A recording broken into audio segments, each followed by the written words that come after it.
So your focus is on inflation, it's on data, it's on Europe. Is there anything to be alarmed about what's happening in Europe economically? Well, first of all, very nice to be here with you, Francine, and with all of you here. So, in my position as head of the European Central Bank, what I focus primarily on is prices, price stability, inflation, and how it's evolving over the course of time.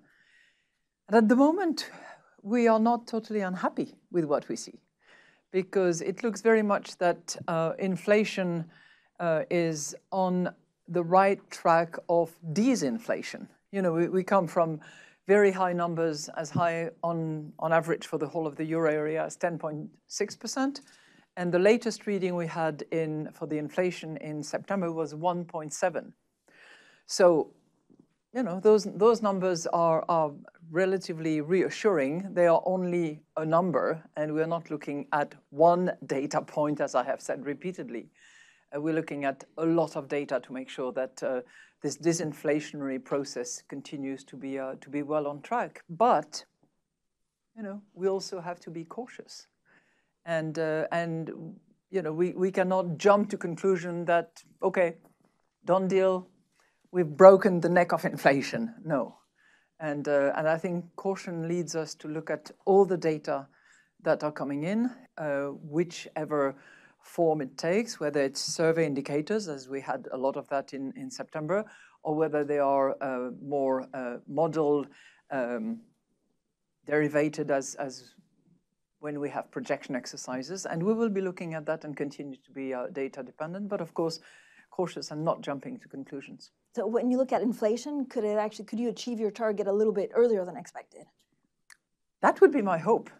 You know, if our target is 2% medium term, and I'm absolutely confident that we will reach that target sustainably in the course of 2025. Is it going to be early in 2025? Is it going to be very late in 2025?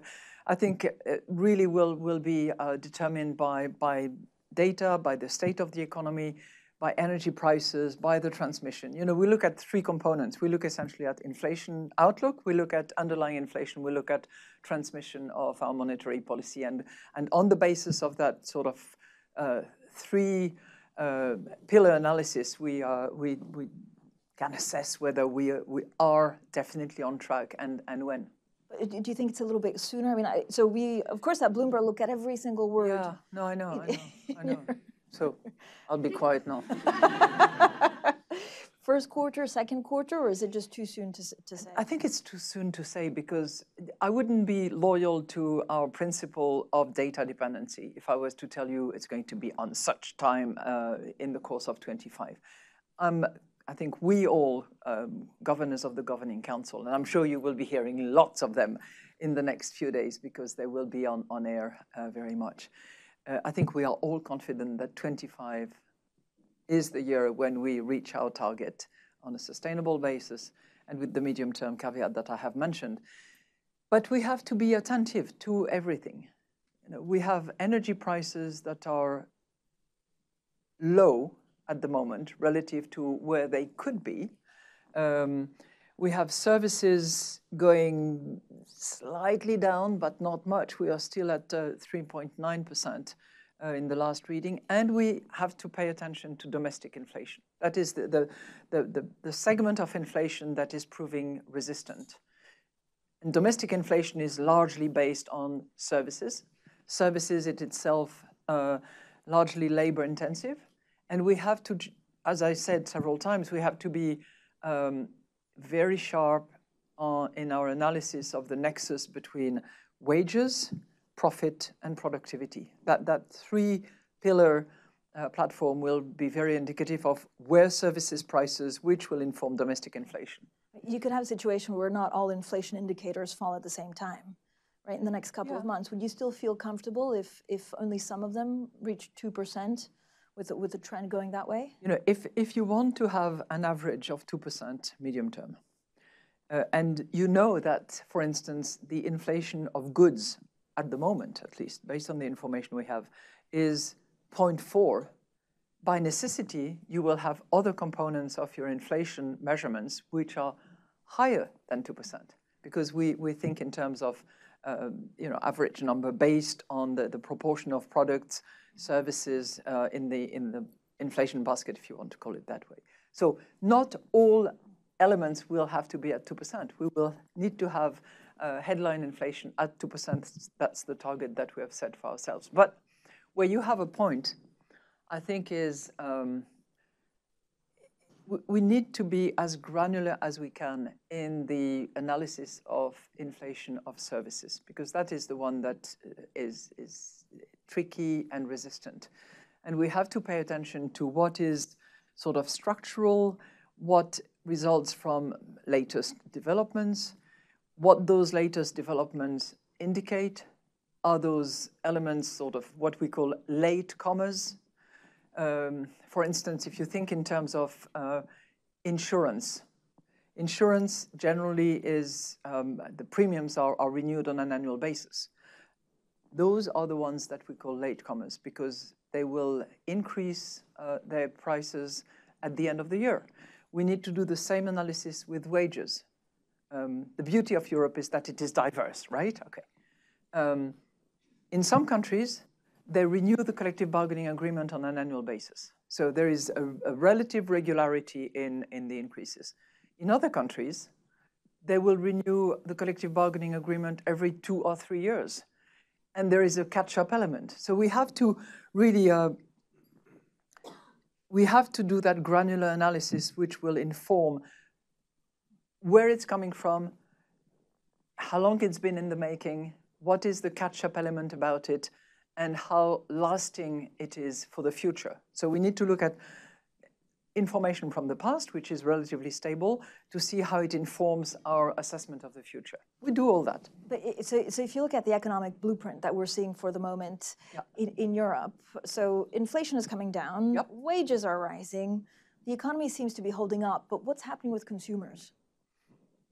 I would qualify I agree with you, maybe except on wages, because I think that wages is at a bit of a pivotal moment where, and it goes back to my granular assessment.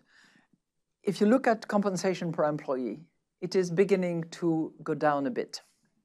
If you look at negotiated wages, depending on whether you include the one-off payment catching up or not, it's also moving in the direction of lower growth than what we have seen. So that leads us to think that this wage increase that could have led to second-round inflation is probably beginning to abate now.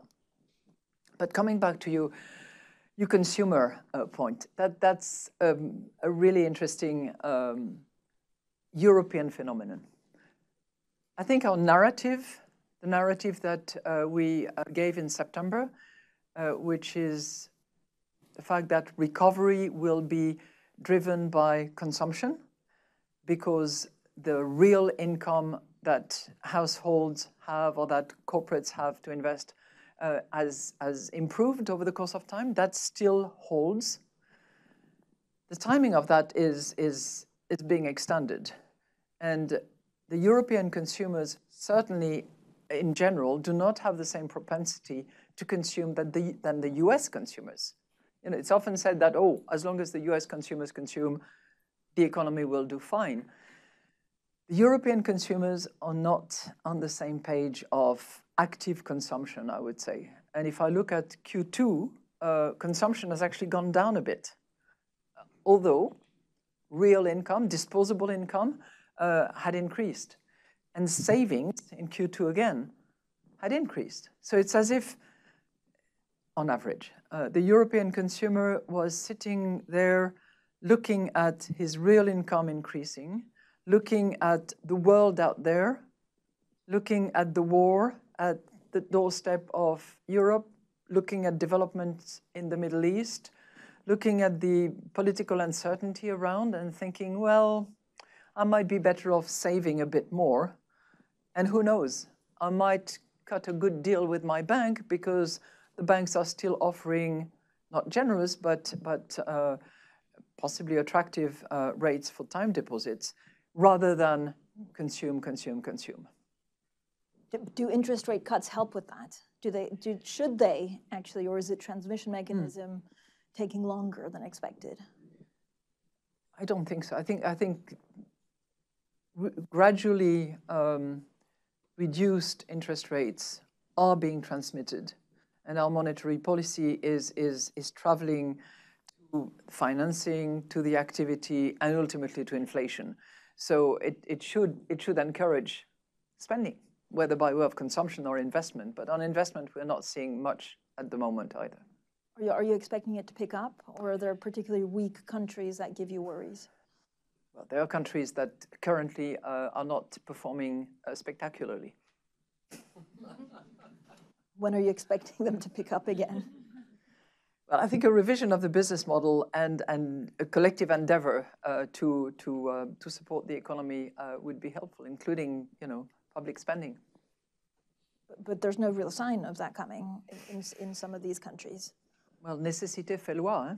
I don't know how you translate that. Necessity usually leads to something, which is the overarching point.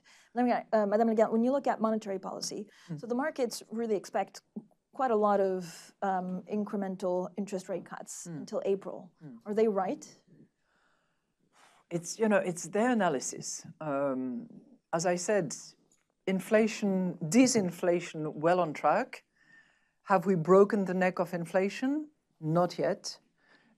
Should we jump to conclusion, or should we not be a bit cautious?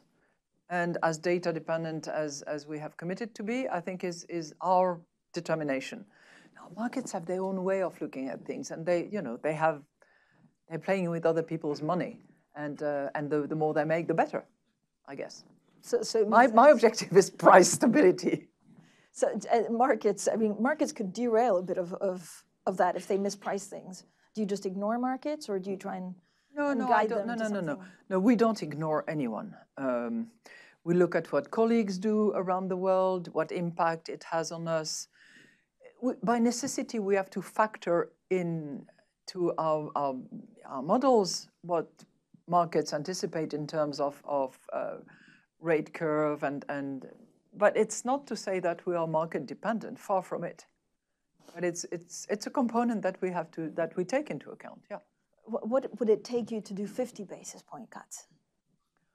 I don't want to speculate. I think for me, the direction of travel is clear, and what we have done, starting in June, is I think the sensible approach, and one that should be continued with that caution element about it, not jumping to the conclusion that, because we've done 25, we'll do 25 in each and every time. No. Or because we think that it's going to be down or up or this, we'll do 50. I think that's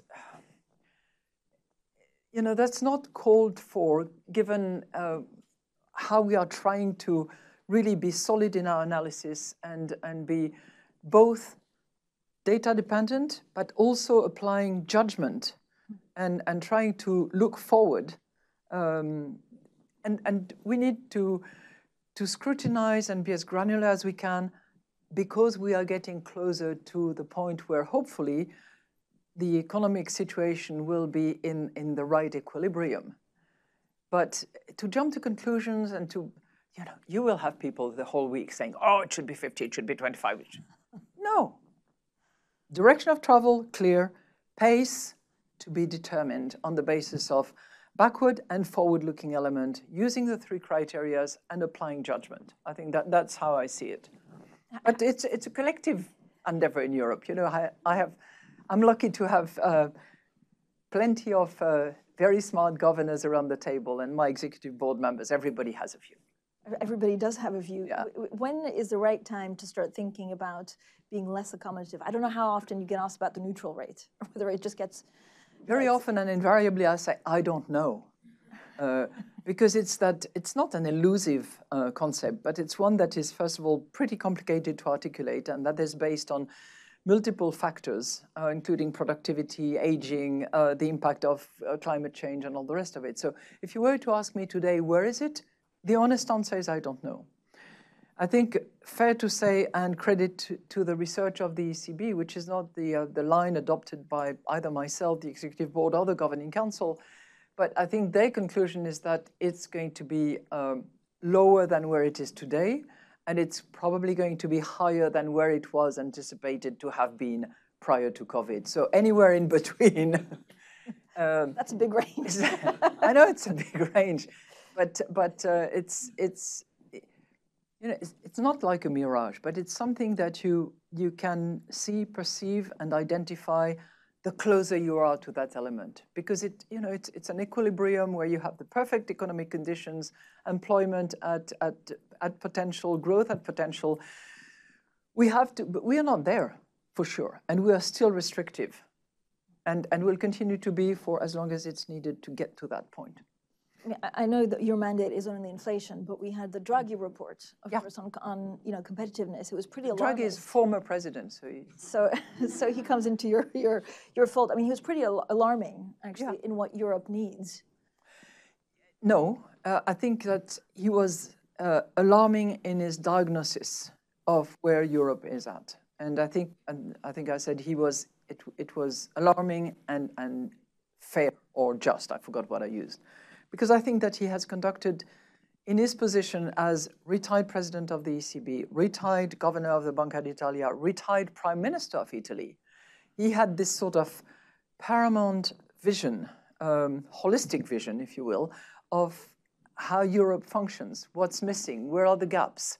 And he had, a great team of economists and other experts who helped him and fielded his considerations and thinking, which is why I think his diagnosis is severe but just. His suggestions for the future in terms of what needs to change, what needs to be done, what reforms must take place, this is not alarming, or unless you say alarming because he's setting the alarm bell saying, now is the time to get on with it, please.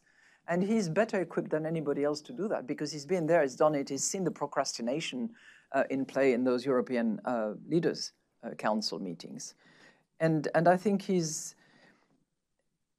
I really like his report. I don't agree with everything that he says. And I think that our job now and the job of the Commission and the job of the European leaders is to filter out what can be done expeditiously without bumping into resistance and obstacles and territorial wars and turf discussions, to move the needle and to make sure that both on productivity, where there's a huge big lag, on a better energy sovereignty, on the fluidity of labor factor and capital, there is real progress. For my money, in my position, I would want those three components to really be addressed, because it would make a difference for the fight that we have against inflation. I mean, there are a couple of, I guess, concrete points, right? There's a huge cross-border possible banking merger that could or couldn't happen. There's, he mentioned, the joint issuance of EU bonds. What would make what he said, I think, on the latter point, because it's a controversial one. Yes. Let's face it, the issuance of European bonds, we did it once with COVID, and you have a whole bunch of European leaders who say, oh, it was a one-shot deal, never again.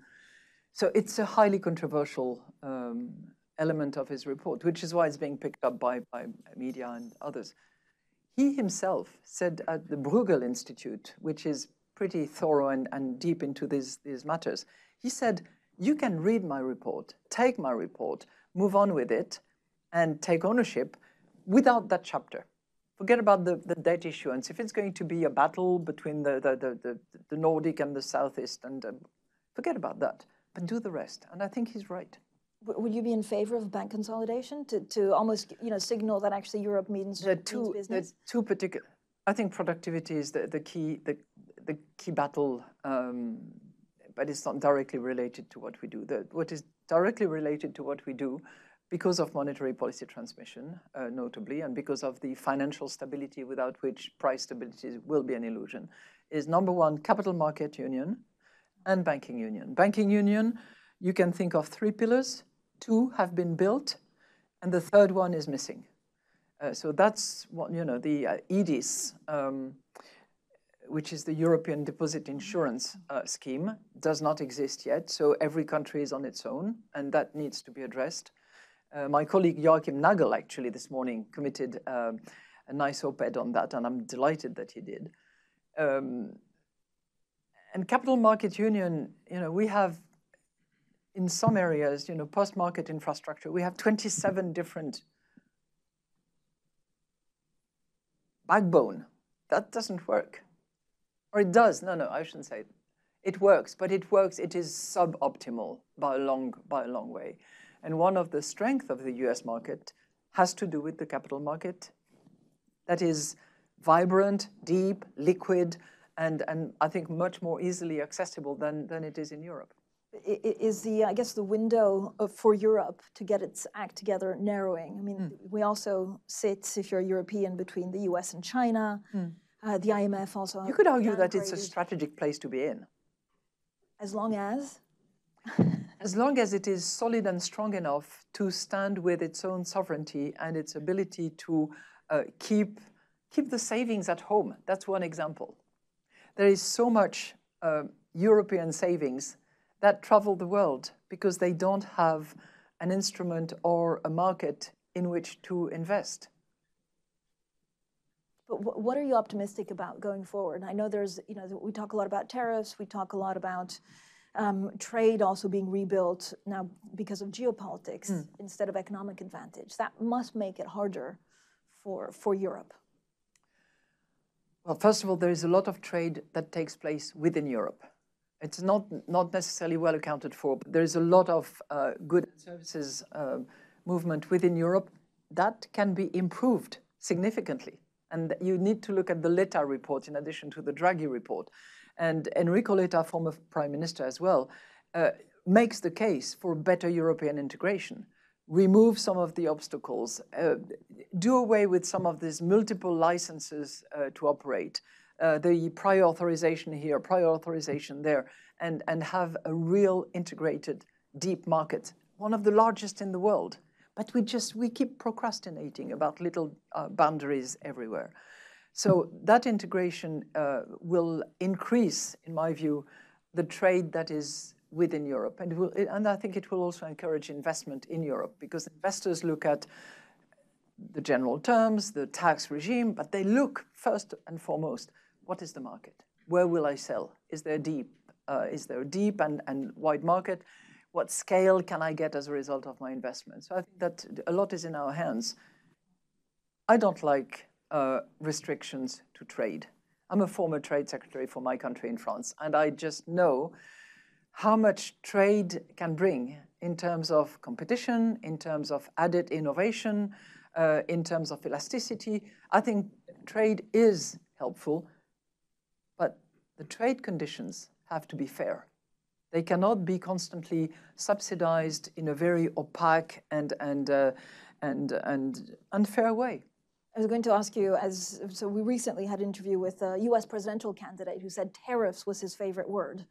I imagine because of also your background, former IMF, former trade minister, this is not your favorite word. What is your favorite word? I think fair trade is a key boost for growth, for employment, for innovation, for productivity.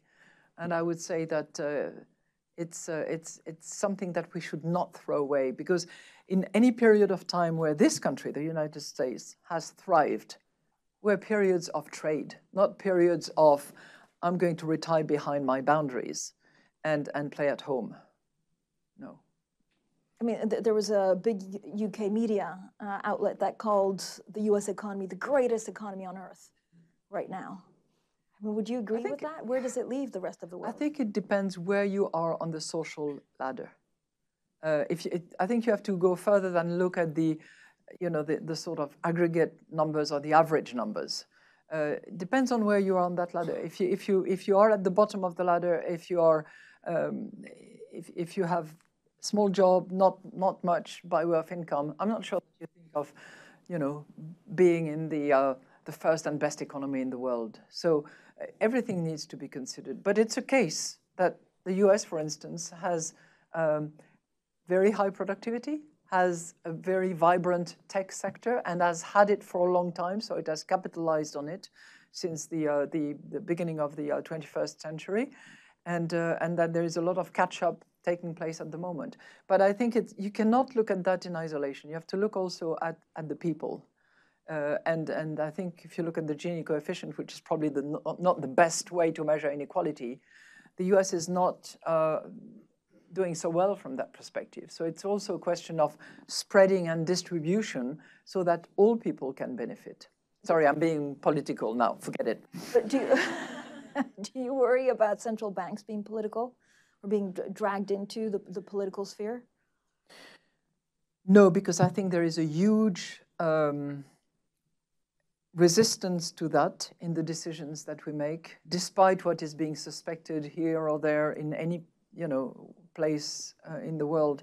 And I think for those central banks which have the privilege of independence, either by virtue of the treaties or the tradition, it's critically important to hang on to it and to defend it, because the credibility of an institution like a central bank really is a factor of how independent it is vis-a-vis the politics. And it's precious. It's very precious. But do you think that you'll come under attack more? Not you personally, but just central banks. Donald Trump said, Jay Powell had the easiest job because it's a flip of a coin every month. He should come and visit us. And I have thousands of hardworking people, economists, jurists, computer scientists, and I can assure you that they work super hard every day, not just once a month. And they are extremely conscientious and determined to really do the best job they can to deliver the right monetary policy and secure what is our common good, which is our currency. So we defend the euro and we fight for the euro, just as the Fed defends the dollar and fights for the dollar, I'm sure. I don't want to speak for Jay Powell, but I'm sure that's how he sees his job. We're just kicking off IMF World Bank Week. What are you most looking forward to? Oh, seeing my friends. That's the first one. And I'm not saying that just jokingly. I think that there is huge value in meeting people who are equally concerned, who have the common good at heart, and who will, inform each other of where they see things, what obstacles there are, how we can better cooperate. And it's some people say, oh, it's a big talking shop. Yeah, but it's better to chat than to war, as Churchill would have said. And cooperation, with the caveats, with the difficulties, with the temptation of protectionism and all the rest of it, but cooperation is at the very center of keeping some sanity in this world. I mean, the world is so complex. If there was only one thing that you would like to figure out this week, what would it be? Peace. One question. Peace. If you ask me one word, that's the one that I would use. Because when I was IMF managing director, I have seen the destruction and the disaster that war can bring about. And I have seen countries that had gone through programs that were just graduating from programs, falling back into poverty, into economic disaster because of war. So yeah, the world as it is, if there was one thing that I could achieve because I have a magic stick, it would be peace. Do economics come into play though? It feels different this time. Well, the wars that we have out there, and it's not just Ukraine and the Middle East, there are many other theaters of operation, like Sudan, for instance, not much talked about, that bring uncertainty and that undermine the confidence that people have. We were talking about the European consumer being uncertain. I think, the uncertainty is fueled by the lack of confidence. What will the future be like with those wars on the horizon and the political uncertainty about addressing them and resolving them?